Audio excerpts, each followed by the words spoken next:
நமஸ்காரம். நான் கத்திரிக்காய் வந்து வேர்க்கடலை போட்டு பொடி கரும்புது பண்ண போகிறேன். அதுக்கு வந்து கடலப்பருப்புக்கு பதிலாக வேர்க்கடலை வச்சுட்டுருக்கேன். இப்போ இதை எண்ணெயை போட்டு இது எல்லாத்தையும் வறுத்துக்கணும். இப்போ நான் எண்ணெயை போட்டு எண்ணெய் ஊற்றி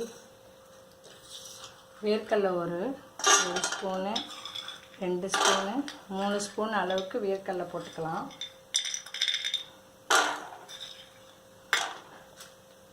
இது வறுக்கணும். சிம்மில் வச்சு வறுக்கணும்.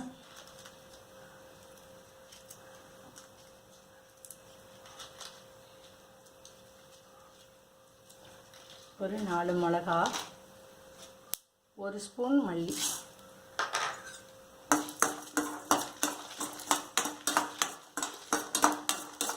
இதை வறுத்து பொடி பண்ணிக்கணும். இதை நான் இப்போ வறுத்துக்கிறேன்.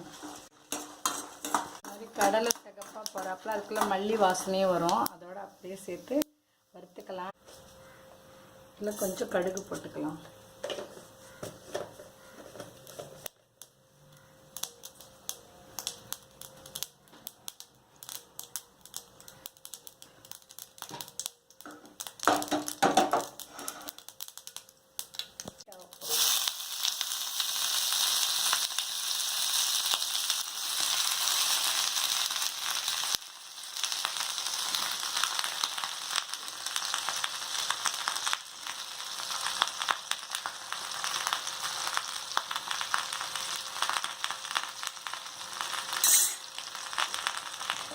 இதுக்கு தேவையான கொஞ்சோண்டு மஞ்சள் பொடி,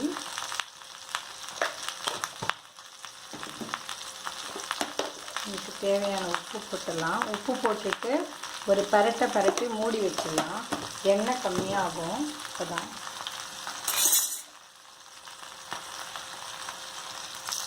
டெய்லிக்கும் நம்ம என்ன சமைக்கிறோமோ அது ஒரு ஐடியா கிடைக்கட்டும்னு நான் சின்ன சின்ன சமையலாக போடுறேன். பண்ணி பாருங்க, நல்லாயிருக்கும். என்னால் 2 இது பண்ண முடியல, ஒரே இதில் காமிக்க முடியல. அதனால தான் நான் தனித்தனியாக பண்ணுறேன். இன்றைக்கி வந்து சுக்கு ரசத்துக்கு இந்த கத்திரிக்காய் வதக்கல் பண்ணுறேன். இதை இப்போ நான் மூடி வச்சிடலாம்.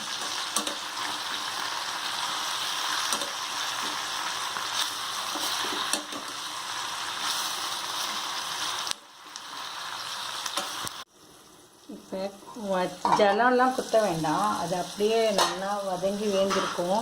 ஏன்னா கத்திரிக்காய் ரொம்ப மெல்லிஸு, அதுவும் இது நாட்டு கத்திரிக்காய். இது வந்து மெல்லிஸாக வேறு திருத்திருக்கேன். அதனால் இது வந்து மூடி வச்சாலே ஒரு 2 நிமிஷத்தில் வேந்துடும். இப்போ இதில் வந்து இந்த பொடியை போட்டுக்கலாம். தேங்காய் வேண்டாம்.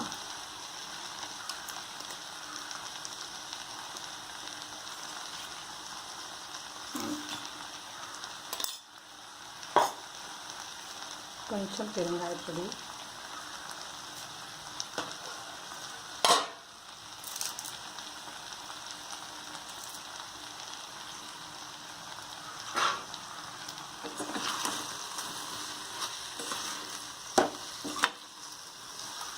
ஏற்கனவே வறுத்த வேர்க்கடலை தான்.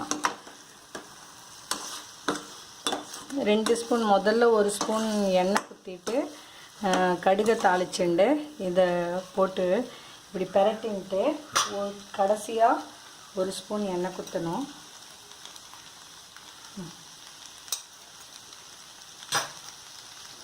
இப்போ அவ்வளோதான், இதை ஆஃப் பண்ணிடலாம்.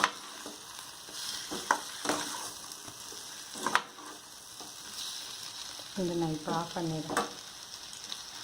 பண்ணி பாருங்க, டேஸ்ட்டாக இருக்கும் சாப்பிட்றதுக்கு. தேங்க்யூ.